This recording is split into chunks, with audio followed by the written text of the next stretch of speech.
प्रतिष्ठिता मनो मे वाचित् प्रतिष्ठितम्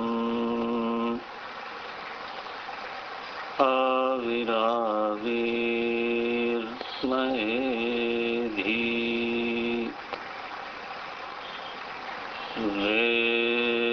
वेदस्य मानिस्थः श्रुतं मे मा प्रहासीः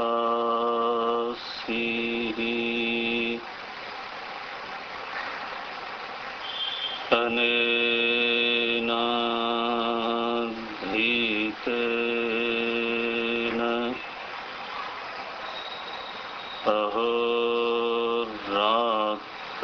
अहोरात्रान्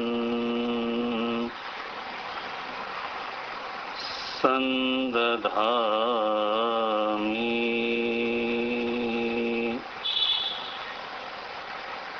श्रुतं वदिष्यामि सत्यं वदिष्यामि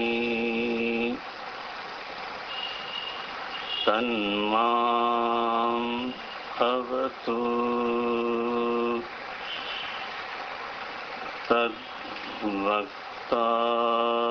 तद्वक्तारमवतु भवतु माम्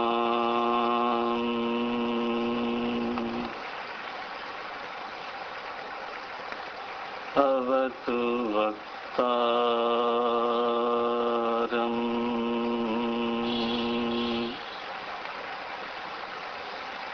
भवतु वक्तारम्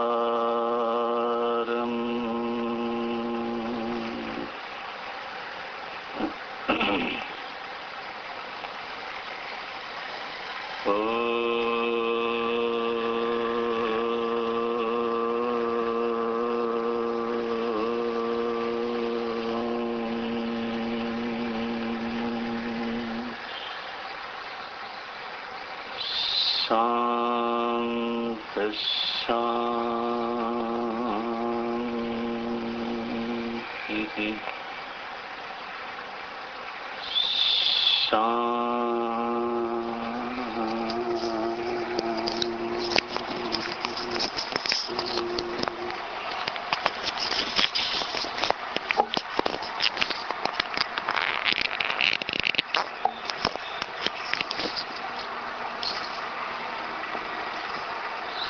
श्री राम जय राम।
कंठाभनीलम् सुरवरविलसत् विप्रपादाब्जचिह्नम् शोभाढ्यं पीतवस्त्रं सरसिजनयनम् सर्वदा सुप्रसन्नम्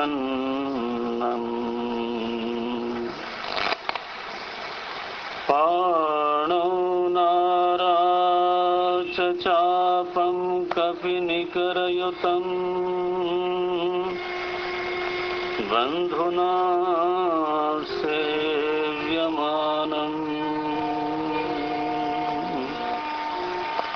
नौमीड्यं जानकीशं रघुवरमनिशं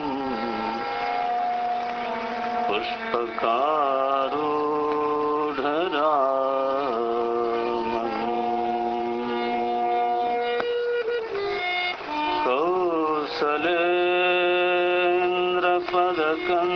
कौसलेन्द्रपदकञ्जमण्डलौ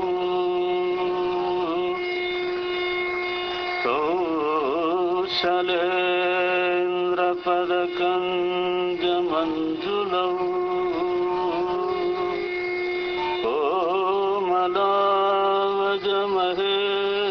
कोमलावजमहेशवन्दितौ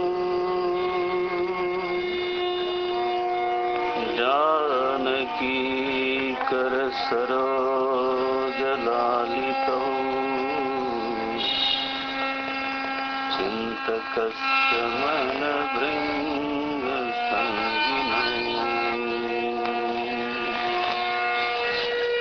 कुन्द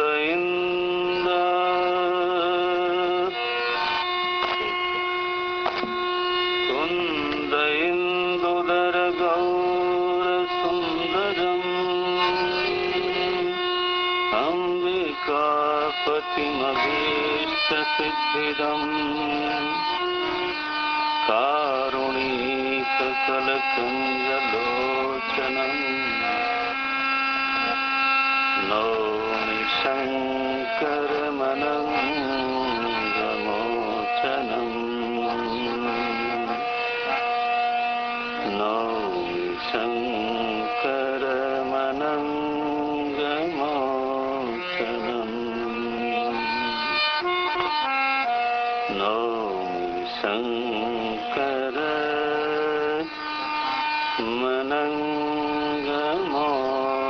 शङ्करमनङ्गमोचनम्।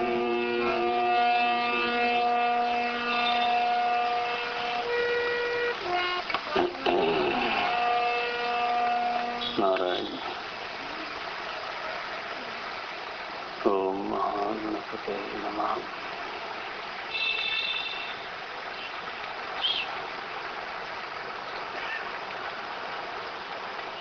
पंखा बंद कर देते।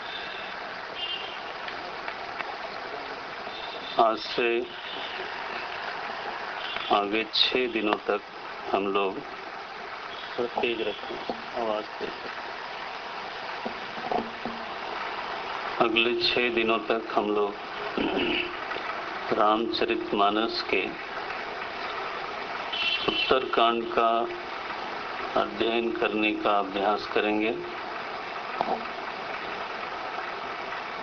इस बार जो विषय हमारे सामने रखा गया, कहा गया कि शाम को उत्तरकांड रखा गया है।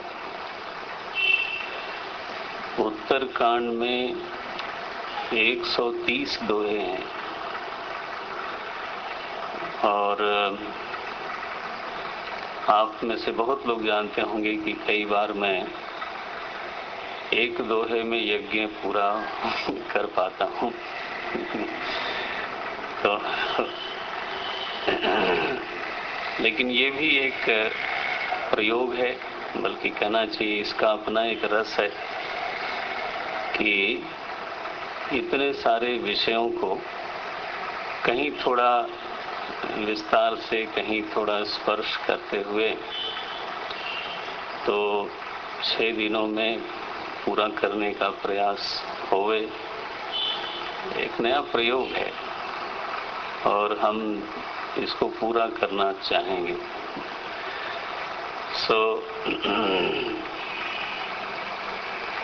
इसके पहले कि उत्तरकांड में हम प्रवेश करें, राम कुमार कहाँ गए? हाँ, तो राम कुमार ने जब आरंभ किया मिशन के उद्देश्य को लेकर के, तो जो हमारा एक मुख्य वाक्य है मिशन का,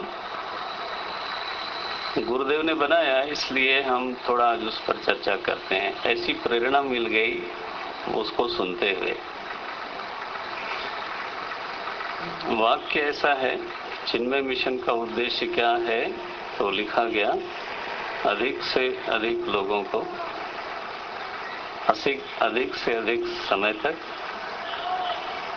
अधिक से अधिक मात्रा में सुख देना, ऐसा उद्देश्य मिशन का गुरुदेव ने बनाया। और यही हमारा मोटो है, लिखते हैं हम।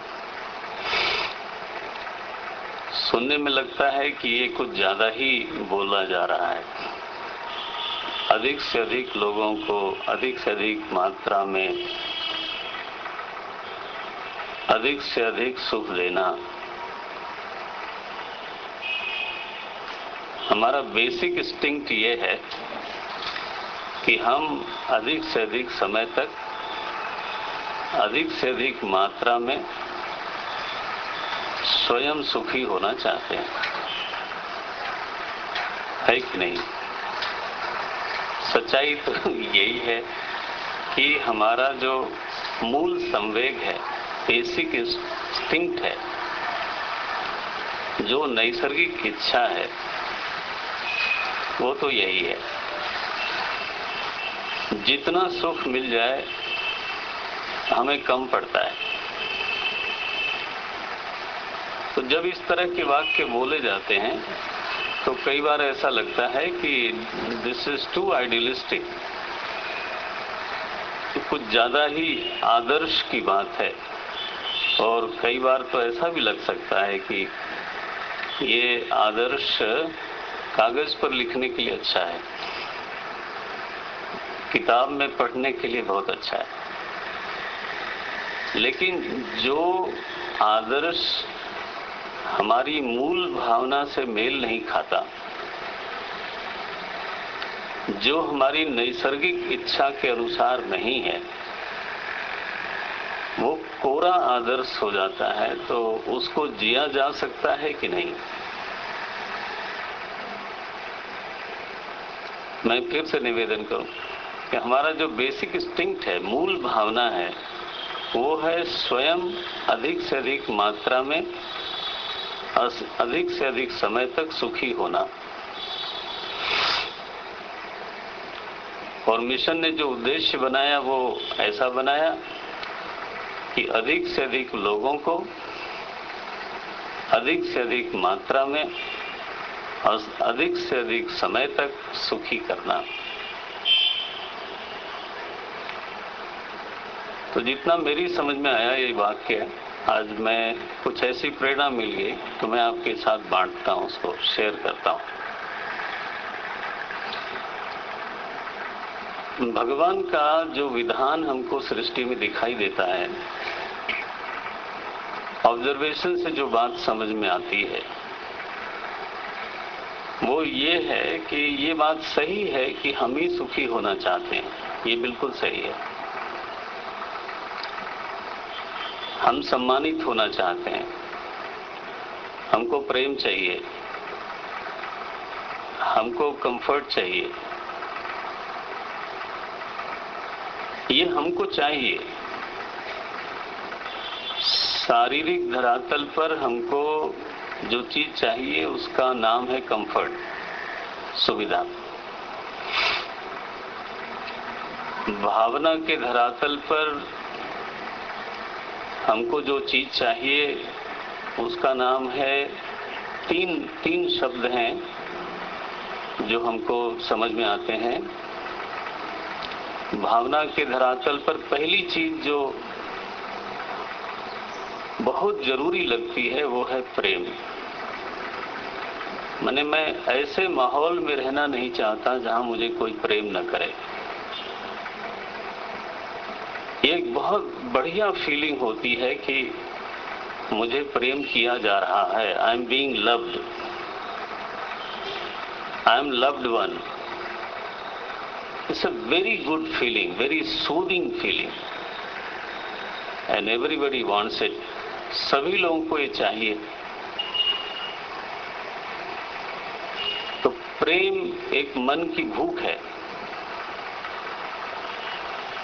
दूसरी जो चीज समझ में आती है वो है कि मैं जिन लोगों के बीच में रहता हूं वो लोग मेरे ऊपर विश्वास करें।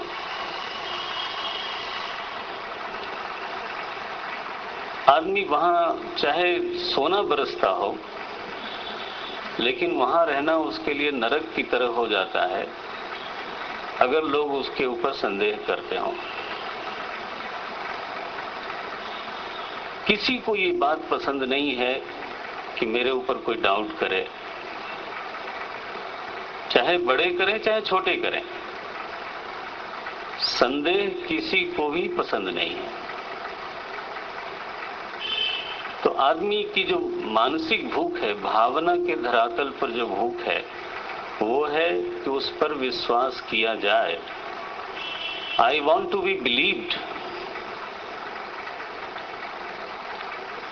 I should remain trustworthy and people should trust in me.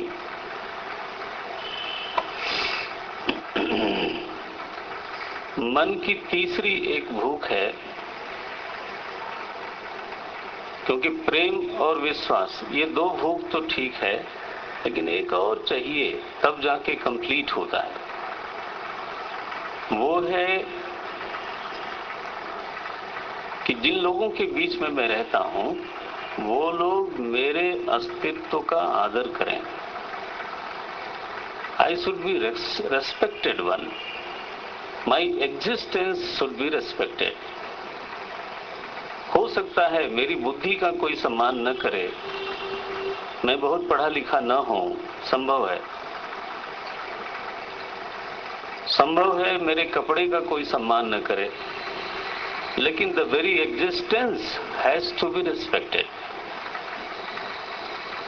एक बच्चा भी होता है, वो पढ़ा लिखा भले ना होवे, कमजोर है, बहुत कुछ कमाता नहीं, but if he feels insulted every time, वो उसके व्यक्तित्व को खत्म कर देगा। वो भी अटेंशन चाहता है, वो भी रिस्पेक्ट चाहता है। मनुष्य के सामने तो ये तीन तो चीजें हैं जो कि चाहिए ही चाहिए उसको। अब ये बात अलग है कि किसी को तीनों मिलती हैं, किसी को दो मिलती हैं, किसी को एक मिलती है, और मैं मानता हूं कि उसका बहुत ही बड़ा दुर्भाग्य है जिसको तीनों नहीं मिलती। माने ऐसे माहौल में रहना पड़े जहां उसको प्रेम न मिले, उस पर विश्वास न किया जाए, आदर करने की बात तो छोड़ दो। तो आदमी केवल शरीर नहीं है, शरीर के स्तर पे कंफर्ट, यस, पहली मांग है, कंफर्ट चाहिए। बट अगर वो केवल शरीर होता तो इतने से काम चल जाता। वो एक इमोशनल बीइंग है, एक भावनात्मक प्राणी है, और भावना की भूख है, भावना की प्यास है, उसके बिना जीवन में तृप्ति होती नहीं। जो तीसरा एक स्तर है मनुष्य का, उसको बोलते हैं बौद्धिक स्तर, इंटेलेक्चुअल लेवल। कई बार हम देखते हैं कि आदमी कंफर्टेबल है, रेस्पेक्टेड है, लेकिन जिन लोगों के बीच में रहता है उन लोगों के साथ वो कोई बहुत डिस्कशन नहीं कर सकता, उनके साथ विचार विनिमय नहीं होता, उनके साथ कोई परिचर्चा नहीं होती, कोई गोष्ठी नहीं होती, कोई बौद्धिक बिंदुओं पर कोई बहुत सार्थक चर्चा, कोई तेजस्वी चर्चा नहीं हो पाती। तो व्यक्ति शरीर के स्तर पर तृप्त है, भावना के स्तर पर भी तृप्त है, लेकिन he remains hungry at intellectual level. He wants to share, he wants to discuss. और जब कोई वैचारिक शाखा न हो, आपको थोड़ी थोड़ी हिंदी आ जाएगी थोड़े दिनों में, क्योंकि मैं बहुत सरल करने की कोशिश तो करता हूं। जब हमारा एक वैचारिक स्तर होता है,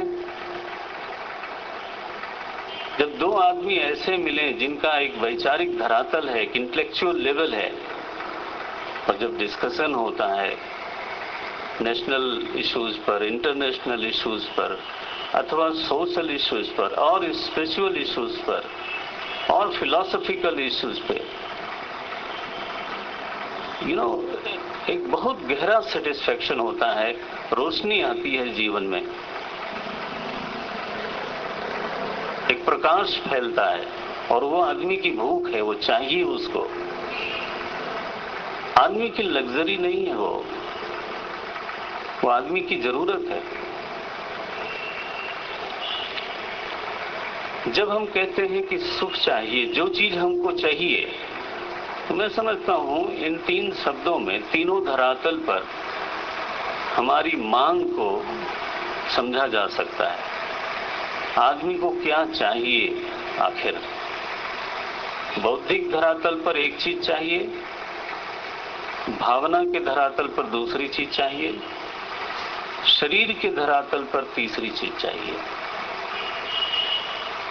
ये बड़ा क्लियर रखना है, और मैं ऐसा मानता हूं, और आप विचार करेंगे तो सही मानेंगे,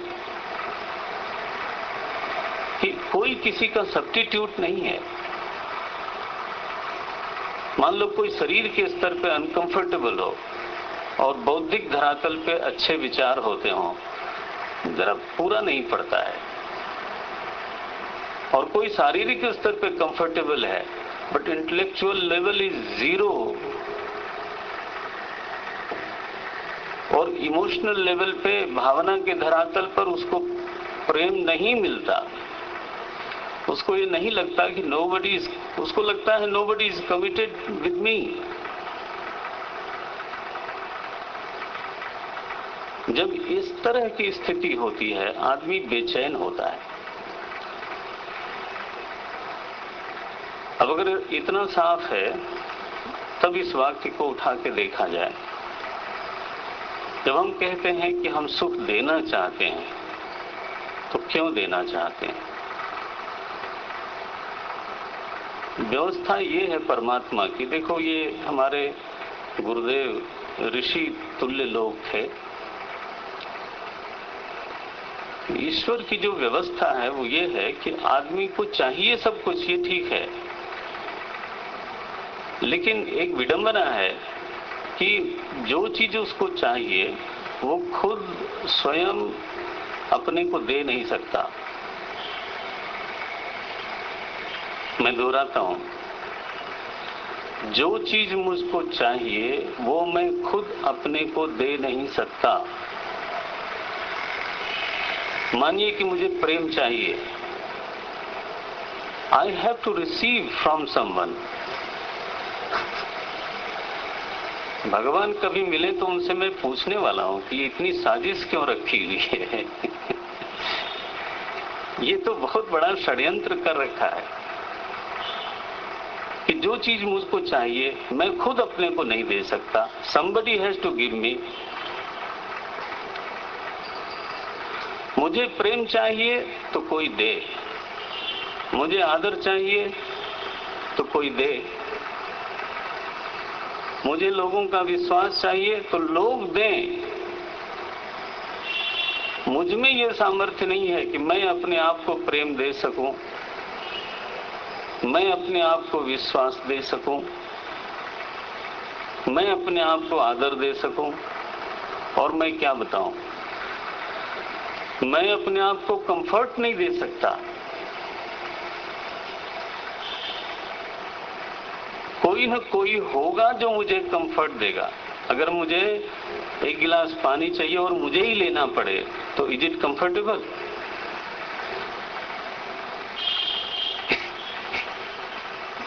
It becomes comfortable only when somebody gives me. तो ये एक साजिश है। मालिक साहब से प्रेम है इसलिए बोल रहा हूं, मैं कौन होता हूं उनको कुछ बोलने वाला। लेकिन आप ये समझिए कि ईश्वर की एक व्यवस्था है कि जो चीज मुझको चाहिए वो मैं खुद अपने आप को कभी नहीं दे सकता, इम्पॉसिबल है। और आदमी को ये समझना पड़ेगा। जब वो ये नहीं समझना चाहता तो जीवन भर परेशान होता है। परिवार में मैं सबसे आदर चाहता हूं, आप ले नहीं सकते जबरदस्ती। दूसरे को हमने अपमानित कर दिया मान लीजिए, और हम चाहते हैं कि वो हमको सम्मान दे। ये कभी हो नहीं सकता। होता ऐसा है कुछ कि जब मैं पहले किसी को सम्मान देता हूं तो वो सम्मान वहां से लौट के फिर मेरे पास आता है। This is the system of the world. जब मैं किसी को प्रेम करता हूं तो मेरा ही भेजा हुआ प्रेम उस हृदय में प्रसन्नता पैदा करता है। फिर वो जो प्रसन्न हृदय है वहां से लौट करके फिर मुझे प्रेम देता है।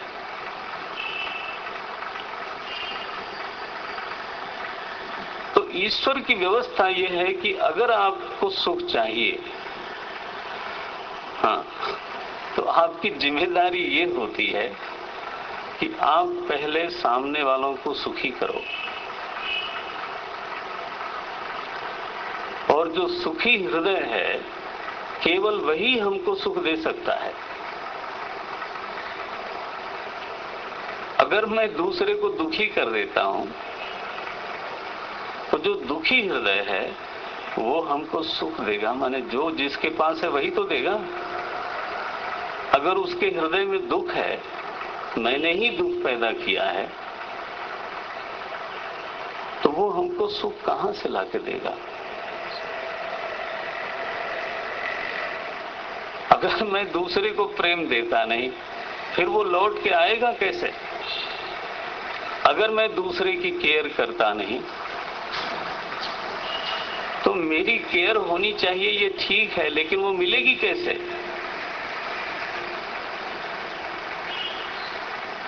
तो ये तो ईश्वरीय विधान के अनुसार ईश्वर की व्यवस्था को समझते हुए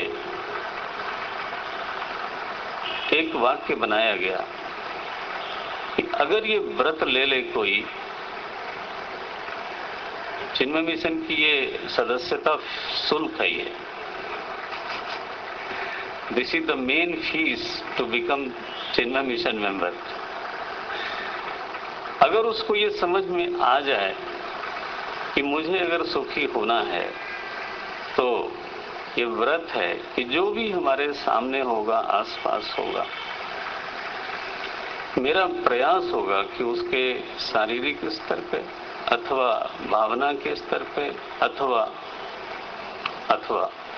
बौद्धिक स्तर पे मैं उसको कुछ बेहतर दे सकूं, उसको कुछ सुकून, कुछ चैन दे सकूं, कुछ सुख दे सकूं, और उसमें सच में बताएं हमारा स्वार्थ पूरा होता है। तो it is not against our basic instinct, rather यही तरीका है कि जो मुझे चाहिए वो मुझे मिल जाएगा। अनुभव से सिद्ध होता है। ईश्वरीय व्यवस्था को समझ के जीवन की रचना करना चाहिए।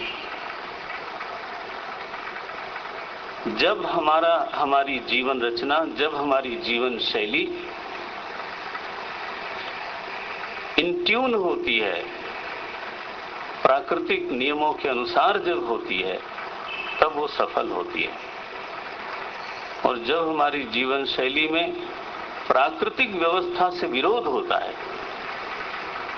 चैन नहीं मिलता।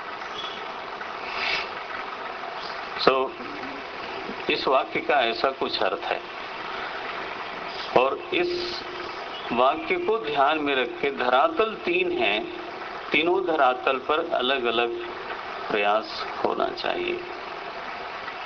बौद्धिक धरातल पर जब ज्ञान यज्ञ होता है, बौद्धिक धरातल पर जब गीता जी पढ़ी जाती हैं, उपनिषद पढ़े जाते हैं, रामायण पढ़ा जाता है,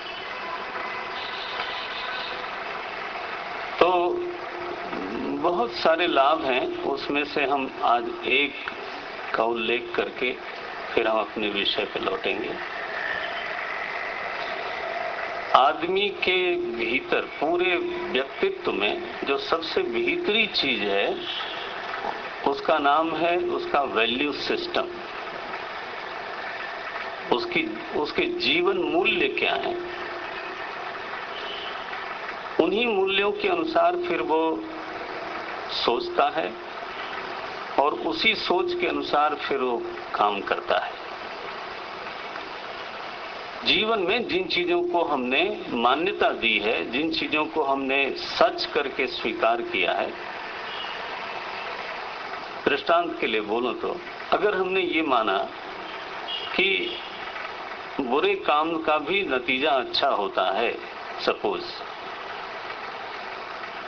मैंने मान लिया कि बुरे काम का भी नतीजा अच्छा होता है और केवल अच्छा काम करने से काम नहीं चलता। Suppose this is the value I have accepted, knowingly और अननोइंगली। फिर हमें बुरे काम करने से कोई रोक नहीं सकता, कोई नहीं रोक सकता। पुलिस नहीं रोक सकती, न्यायालय नहीं रोक सकता, समाज नहीं रोक सकता, गुरु नहीं रोक सकता। हम उसको छिप के करेंगे, हम उसको चालाकी से करेंगे। लेकिन सपोज अगर कहीं ये जीवन में मान्यता बनी है कि हमने बार बार टेस्ट किया है और लोगों को भी देखा है, बुरे काम का नतीजा कभी अच्छा नहीं होता, और असल में जो सही तरीके से जीवन जीना है, सही काम है, अंततः वही सुखी करता है, वही पे करता है। धीरे धीरे सपोज ये कन्विक्शन हो गया, it becomes a value of my life. हमको बुरे काम से बचाने के लिए पुलिस की जरूरत नहीं होगी। मेरा ये जो वैल्यू है, मेरी जो ये मान्यता है, that will go on saving मी, वो बुद्धि में बार बार आएगा ये कहने के लिए कि देखो हम लोगों ने पहले ही सोचा था ये अच्छा नहीं होगा, इसका परिणाम कभी अच्छा नहीं होगा। हो सकता है 2 बार, 5 बार, 10 बार कोई गलती करे और हर बार उसकी पिटाई हो जाए, होती ही है, तो दैट पिटाई बिकम्स मंगल, यू नो, क्योंकि उसका जो मान्यता है वो पुष्ट होती है। So if the values are correct, आचरण जरूर सुंदर होगा, भावना जरूर सुंदर होगी। And if my value system is wrong, हमको बाहरी जो फोर्सेस हैं वो बहुत थोड़ा ही बचा सकती हैं, ज्यादा बचा नहीं सकती। तो जब हम रामायण पढ़ते हैं तो राम के जीवन मूल्य मेरे अंतःकरण में उतरते हैं, श्री भरत के जीवन मूल्य मेरे अंतःकरण में प्रवेश करते हैं, हनुमान जी के जीवन मूल्य हमारे अंतःकरण में प्रवेश करते हैं, श्री लक्ष्मण जी के, श्री शत्रुघ्न के, सुग्रीव के, अंगद के, जो महानायक हैं रामायण के, उन लोगों के जो जीवन मूल्य हैं, उनकी जो मान्यताएं हैं, उनका जो जीवन दर्शन है, वो हमारे जीवन में धीरे धीरे धीरे धीरे सिंक करता है। मुझे याद है एक बार मार्क टुली से इंटरव्यू हो रहा था। आप जानते हैं बीबीसी के बहुत बड़े संवाददाता थे, हिंदुस्तान का बहुत भ्रमण किया उन्होंने, बहुत अच्छी हिंदी बोलते हैं और यहीं बस गए बाद में, मार्क टुली। तो उनसे पूछा गया कि हिंदुस्तान में आपने बहुत भ्रमण किया है और हिंदुस्तान के बारे में जितना आप जानते हैं संभव है कि बहुत लोग न जानते होंगे, तो आप कोई खास बात बताओ हिंदुस्तान के बारे में। उन्होंने कहा कि व्हाट आई हैव अंडरस्टूड कि यहाँ जो इलिटरेट है he is not idiot, the illiterate of this country is not idiot.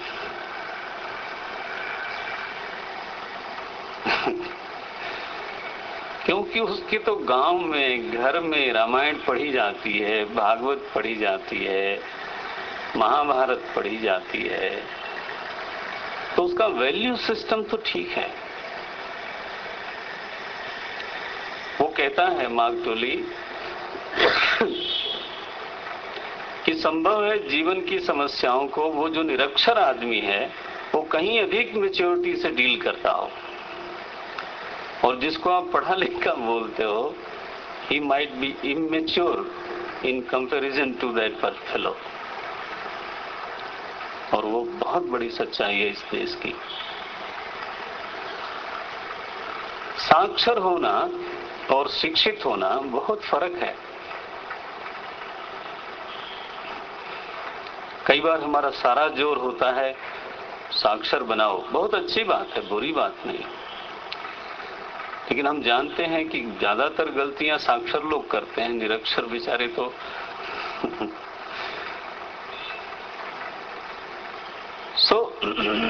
जब हम शास्त्र को लेकर के जीवन में चलते हैं, शास्त्र को लेकर दूसरे के पास जाते हैं, दूसरा मेरे पास आता है, चाहे किसी तरह से दूसरा मेरे पास आए या मैं किसी और के पास जाऊं,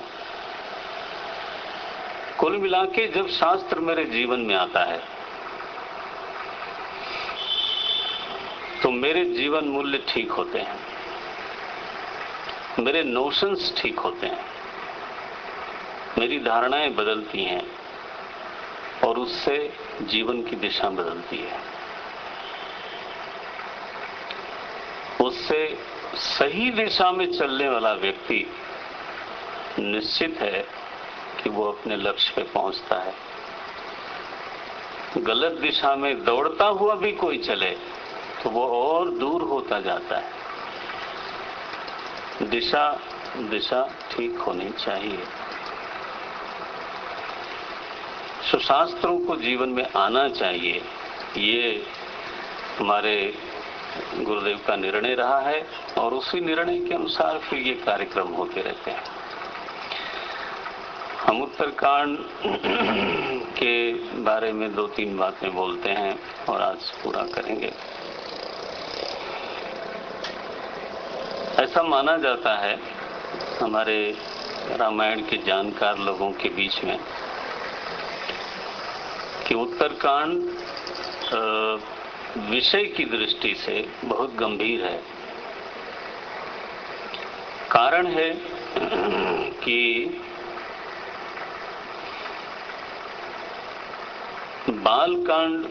बालकांड की माने बाल्यावस्था की लीलाओं से जुड़ा हुआ है, इसलिए रामायण में उसका नाम पड़ा बालकांड। अयोध्या में लीलाएं अधिक हुई, इसलिए उसका नाम पड़ा अयोध्या कांड। जब भगवान की लीलाएं जंगल में ज्यादा हुई तो तीसरा कांड बना अरण्य कांड। किष्किंधा में जब लीलाएं हुई परमात्मा की तो चौथा कांड बना किष्किंधा कांड। और हनुमान जी की विशिष्ट लीला हुई बल्कि इस पर एक चर्चा होती है कि 5वें कांड का नाम सुंदर कांड क्यों रखा गया। क्या वही सुंदर है क्या? तो है सुंदर। उसमें 3 तरह की शरणागति की चर्चा है। कभी प्रसंग आएगा तो देखा जाएगा। इसलिए 5वें कांड का नाम पड़ा सुंदर कांड। 6ठा कांड है लंका कांड, क्योंकि सारी लीलाएं लंका में हुई। अब उत्तर कांड आप समझ गए होंगे। उत्तर माने होता है बाद में। तो लड़ाई के बाद परमात्मा ने जो लीलाएं की, युद्ध पूरा हो जाने के बाद जो प्रभु ने लीलाएं करी, वापस अयोध्या पधारे, वहां राज्याभिषेक हुआ। फिर जो उन्होंने राम राज्य स्थापित किया, संतों के साथ जो उनका संवाद हुआ, वेद ने जो उनकी स्तुति की, भगवान शंकर ने जो उनकी स्तुति की, नगरवासियों को एक बार बुलाते हैं और उनके साथ एक सत्संग किया है। और फिर काकभुसुंडी जी का गरुड़ जी के जो साथ जो संवाद हुआ, इन सभी विषयों को लेकर के एक कांड बनाया गया, वो है उत्तर कांड। इसमें गोस्वामी जी ने जिस तरह से विषयों को रखा है, विषयों को अरेंज किया है,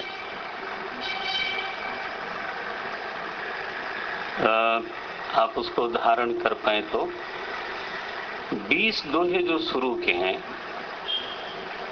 इन दोहों में भगवान का राज तिलक का वर्णन है। भगवान वापस आए और उनका सबसे मिलन हुआ और फिर सिंहासन पर त्रिभुवन साईं, सिंहासन पर हमारे प्रभु विराजे। प्रथम तिलक वशिष्ठ मुनि कीन्हा, पहला तिलक महर्षि वशिष्ठ ने किया। ये प्रसंग 20 दोहों में गोस्वामी जी ने रखा है। 21वें दोहे से लेकर के 31वें दोहे तक, माने 10 दोहों में, बल्कि 11 दोहों में गोस्वामी जी ने एक बहुत गंभीर विषय प्रस्तुत किया है। वो है राम राज्य का। प्रभु ने किस प्रकार से एक राज्य की व्यवस्था की, और ऐसे राज्य की व्यवस्था की कि वो एक स्वप्न है लोगों के लिए। महात्मा गांधी का स्वप्न था कि हिंदुस्तान में फिर से राम राज्य लौटे। माने राज्य की जो सबसे खूबसूरत कल्पना हो सकती है, राज्य की जो सबसे सबसे सुंदर स्थिति हो सकती है, मानव की कल्पना में जितना सुंदर वो हो सकता है, उसका वर्णन हुआ है। और मैं एक वाक्य बोलूं तो आपको ध्यान है कि राज्य का सबसे सुंदर रूप क्या होगा?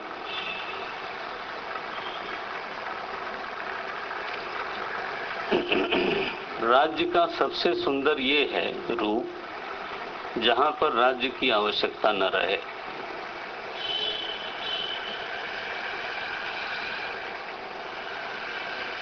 राम राज्य का एक बहुत मार्मिक सूत्र है ये।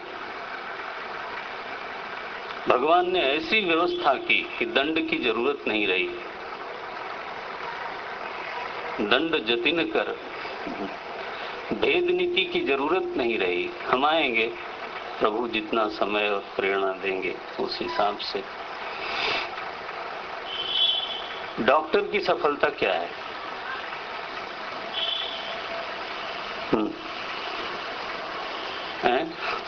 जब डॉक्टर की जरूरत न रहे। सही है ना? यही सही है। अगर डॉक्टर की रोज जरूरत पड़ती रहे, आप मानोगे कि डॉक्टर सफल है? गुरु की सफलता क्या है?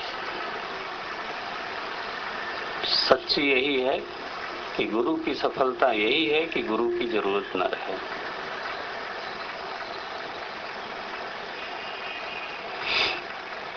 तो आप देखना, राम राज्य की सफलता के इसी स्वरूप का गोस्वामी जी ने वर्णन किया है। अद्भुत है। 31वें श्लोक से लेकर के 41वें श्लोक तक परमात्मा ने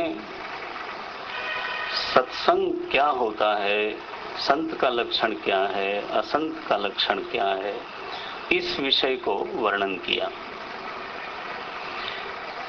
42वें से 47वें दोहे तक भगवान ने अपनी प्रजा को उपदेश किया है।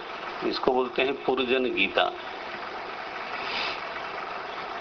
और फिर 47 से करीब करीब 60 दोहों तक वशिष्ठ जी के साथ संवाद है, नारद जी के साथ संवाद है।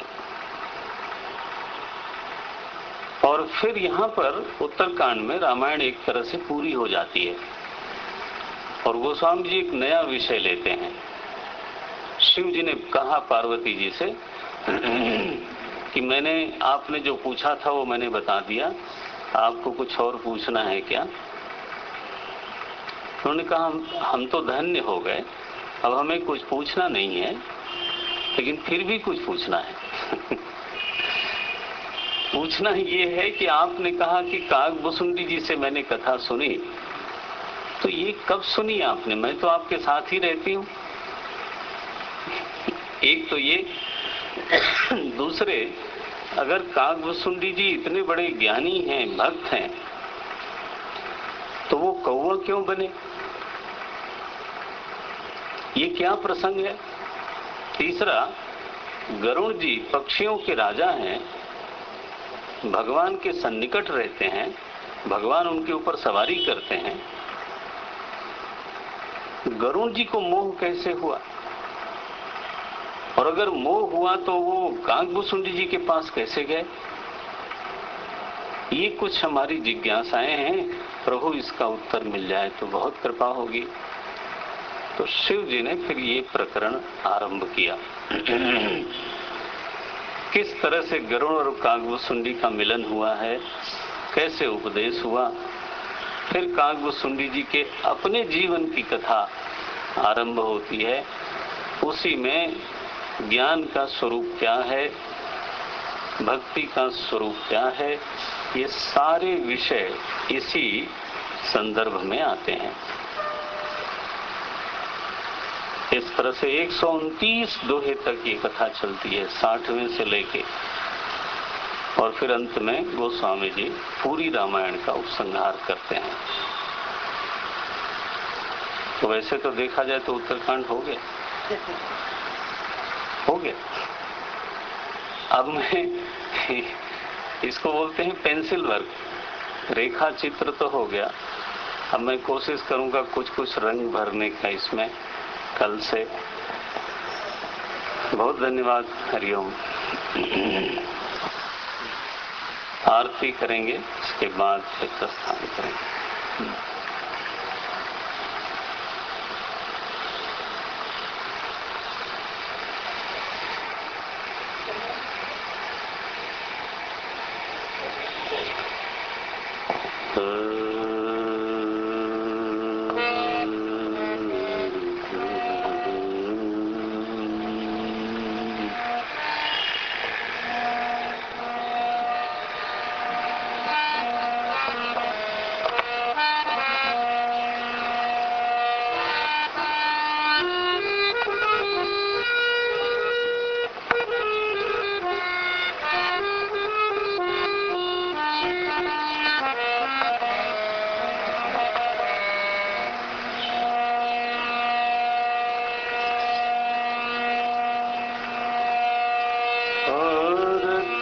श्री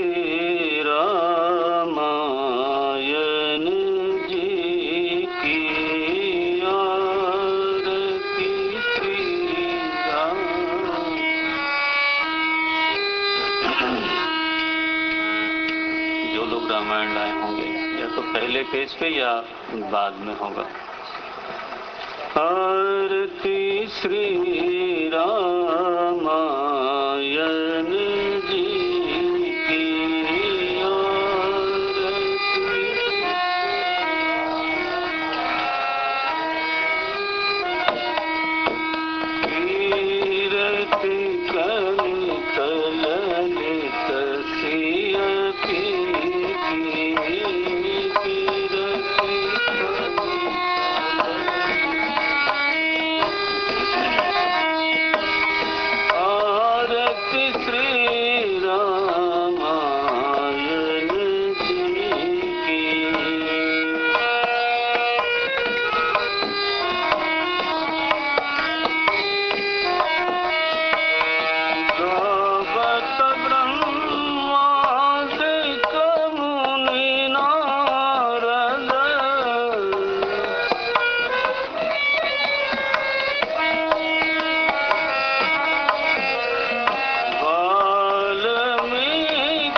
सियावर रामचंद्र भगवान की, पवन सुत हनुमान की, बोलो भाई सब संतन की, सद्गुरुनाथ महाराज की।